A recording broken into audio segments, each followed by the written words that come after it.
To travel from Sydney down to the Shoalhaven region is to watch the landscape tell its story in chapters. I chose the train, a rhythm of steel connecting the heart of the city to the quiet beauty of the south coast. The journey itself became a meditation, watching the suburbs give way to the Royal National Park, the line hugging the cliffs, offering a sudden breathtaking glimpse of the Pacific. It's truly a spectacular section of track, where the engineering effort of laying the line feels dwarfed by the ancient rugged coastline. As we passed through towns like Wollongong and Kiama, the pace changed again. The blue of the ocean was replaced by the deep greens of the rolling hills and farmland. Every tunnel felt like a brief total reset, emerging into a fresh new scene. The line finally ends at Bombadary, the gateway to Nowra and Jervis Bay. It truly defined the feeling of leaving the world behind and stepping fully into the essence of the South Coast.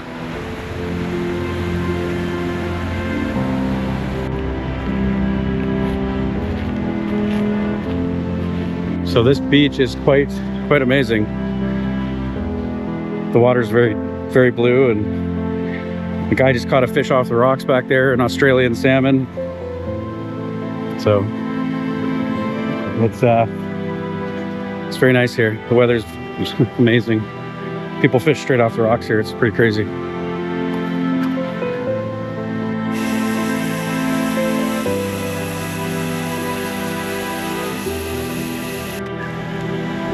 For 3 weeks, the rhythm of life slowed down. I traded the familiar bustle of the city, that energy we know so well, for the deep breath of the coast.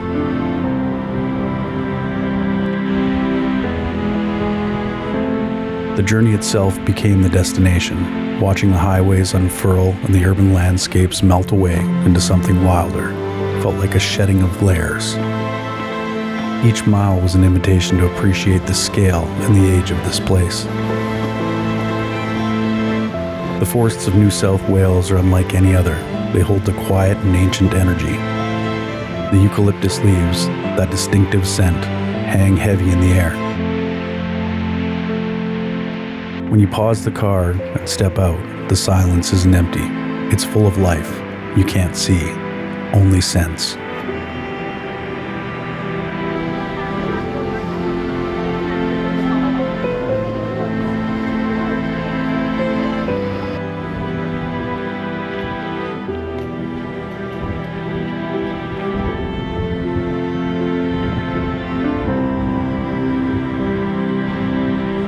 This stretch of land, rich in towering gums and deep shadows, reminds me that true power lies in stillness and resilience. It was a grounding feeling, a chance to get lost in the scale of the landscape and find perspective. And then the coast, down towards Jervis Bay. The color of the water is almost impossible to describe. A crystalline turquoise giving way to deep sapphire. The beaches here feel untouched, a promise of purity. Walking barefoot on sand that soft, listening to the relentless, steady pulse of the Pacific. It's a profound connection. It felt like standing on the edge of the world, a truly humbling experience to witness nature in such a spectacular, untamed state.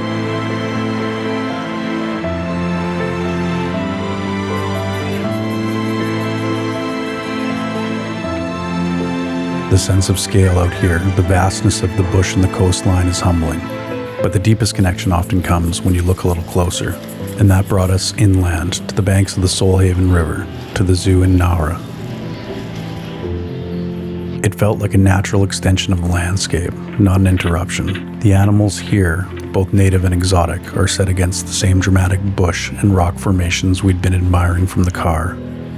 It was a chance to put faces to the ancient life of this country. Watching the koalas in their drowsy state or seeing the energy of the kangaroos up close, you realize that they are quiet, steady anchors of this ecosystem. Their very existence is what gives this landscape its unique character. It wasn't just about seeing them, though. There was a profound moment in watching the keepers interact with these creatures. It's a powerful dedication.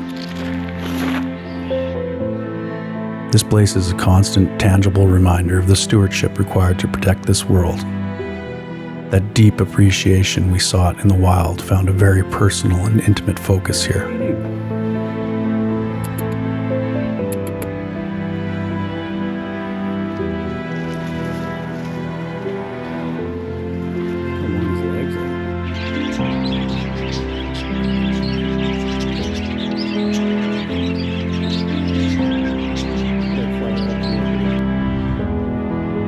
As we drove away, moving back towards the stunning coastline of Jervis Bay, the view was changed. The beaches, the forest, the quiet power of the ocean.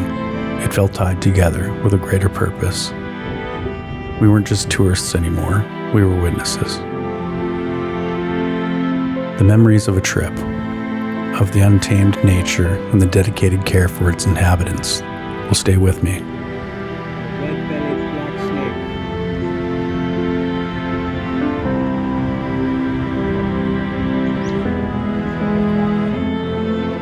After weeks spent in the ancient silence of the bush and the raw purity of the coast, driving into Sydney was like returning to a different kind of magnificent. A statement of human ingenuity nestled right in one of the world's most beautiful natural settings.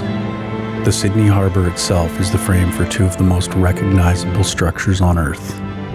The way the city embraces the water rather than fighting it is what makes it so striking.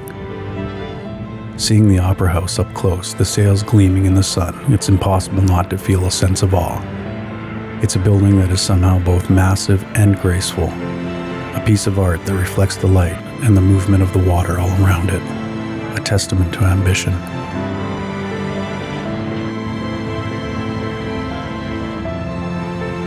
And then the Sydney Harbour Bridge, a powerful stoic arc of steel. Where the Opera House is about artistry and flair, the bridge is about strength and connection. It anchors the entire city, a constant presence looming over the water, reminding you of the history and the sheer scale of the engineering effort. These structures don't dominate the harbor, they complete it.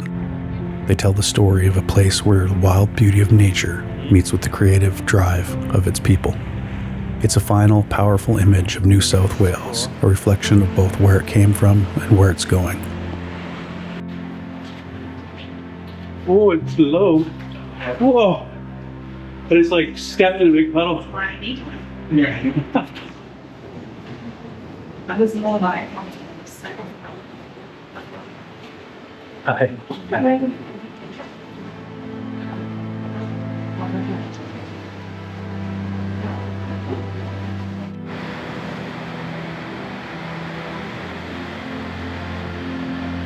What I really found out in those 3 weeks wasn't just stunning scenery, but a sense of peace that you can only get when you unplug and allow yourself to be overwhelmed by beauty. This video is just a small window into the natural wonders that exist so close to the world we know. It was a reminder to look closer, to breathe deeper, and to hold a lasting appreciation for the places that make us feel small, yet fully alive. I hope you feel a little of that magic too.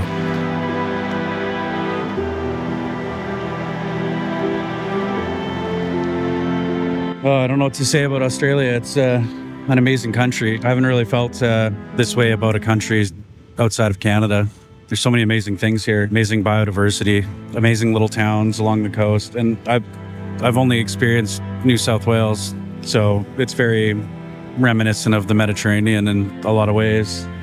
I'm gonna leave here with a special place in my heart for the people and the biodiversity and the experience of Australia. 3 weeks was long enough to experience New South Wales. And I know when you visit a country and you visit one spot of a country and you're like, that's what this country's about. It's not really, because you still have the West Coast and the Northern Territories, which I expect are just as stunning in their own kind of way. I'm grateful to have experienced the East Coast of Australia, and I don't know, I've got today left and that's it. And then I return home tomorrow. The beaches are incredible. The people are incredible. If you've never been to Eastern Australia, I'd highly recommend it.